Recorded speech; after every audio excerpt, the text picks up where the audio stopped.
Ladies and gentlemen, Assalamu alaikum and a very good afternoon. I would like to begin my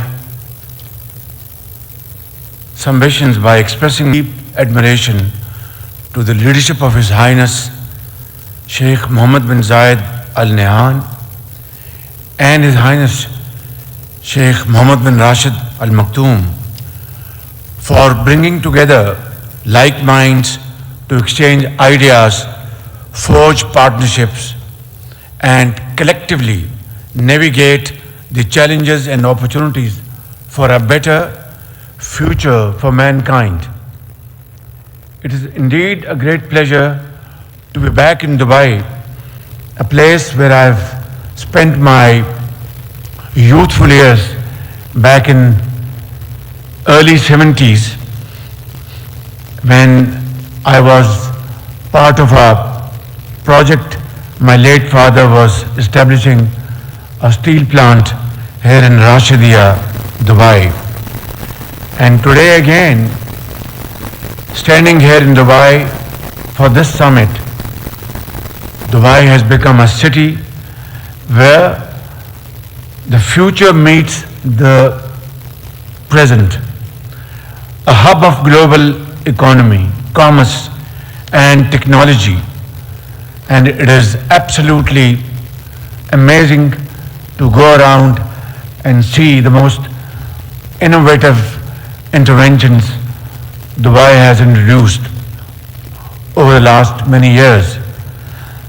Ladies and gentlemen, this gathering could not have come at a more opportune time as the region begins to recover from the tumultuous aftershocks of the tragic conflict in Gaza, which has claimed over 50,000 innocent Palestinians. It is now our hope that the genocidal operation will be followed by lasting peace.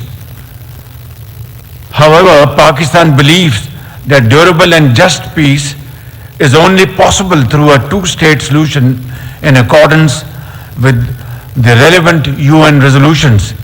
That is, the creation of an independent state of Palestine with pre-1967 boundaries and Al-Quds as its capital.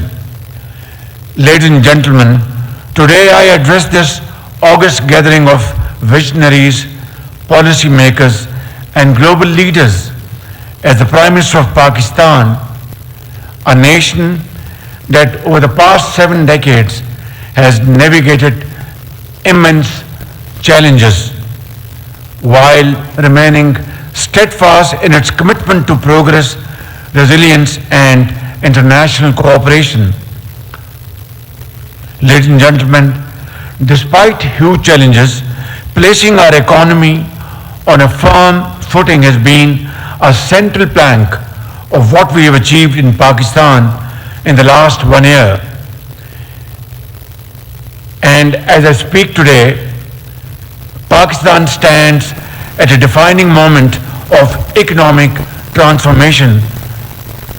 Headline inflation has dropped to 2.4% in January this year, the lowest in 9 years, with the interest rate capped at 12%, a major stimulus for private sector credit. Excellencies, economic stability is a means and not an end. Our 5 E's National Economic Transformation Plan, Udan Pakistan, is driving this change, focusing on exports, e-Pakistan, environment and climate change, energy and infrastructure, equity and empowerment. At the core of this agenda is energy security and sustainability, not just as an economic necessity, but as a national priority.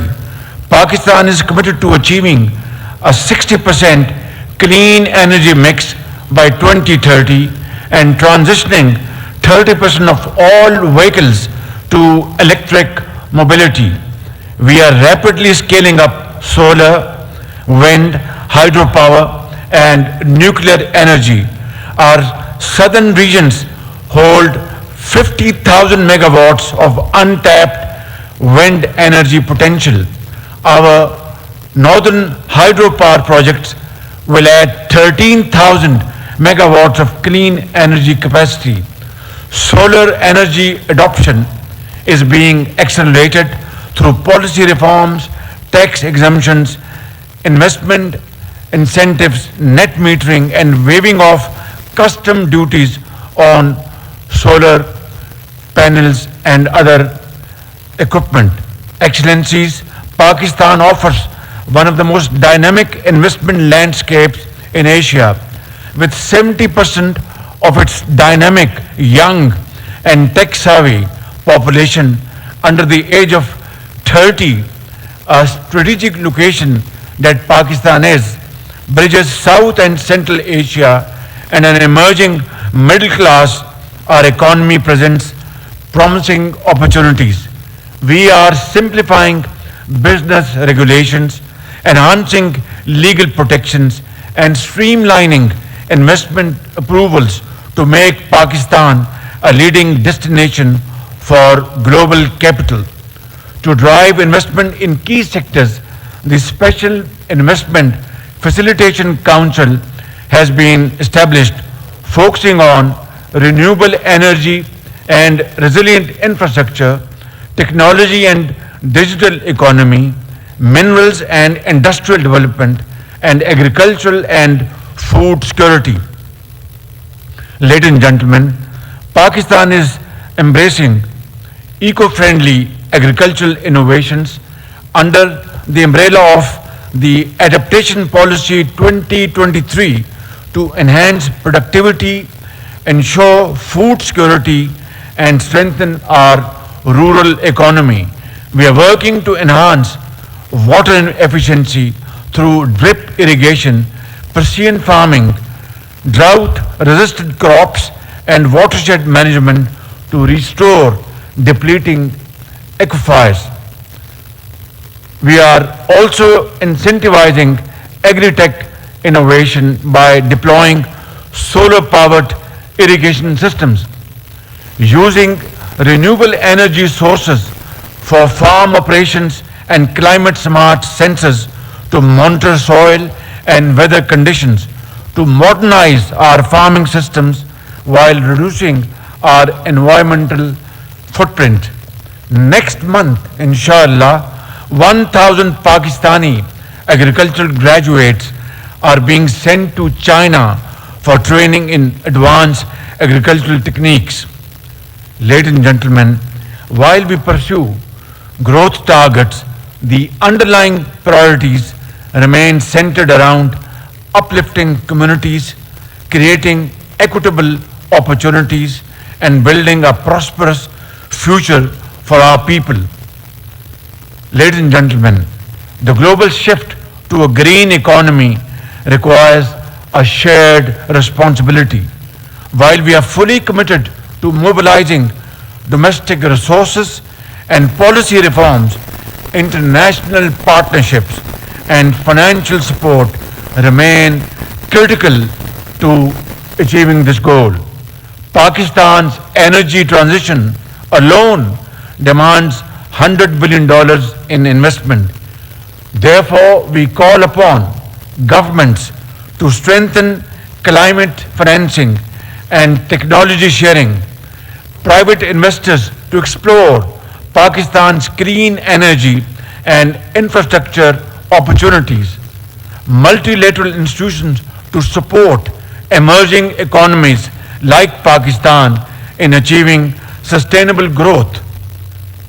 Distinguished delegates, Pakistan stands at the threshold of a new era, one that prioritizes infrastructural advancements, economic diversification, and human development. The future is not something we passively inherit, rather, it is something we actively shape.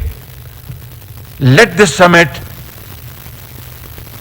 herald the dawn of a global peace and sustainable, prosperous future for all of us. Thank you very much. God bless you.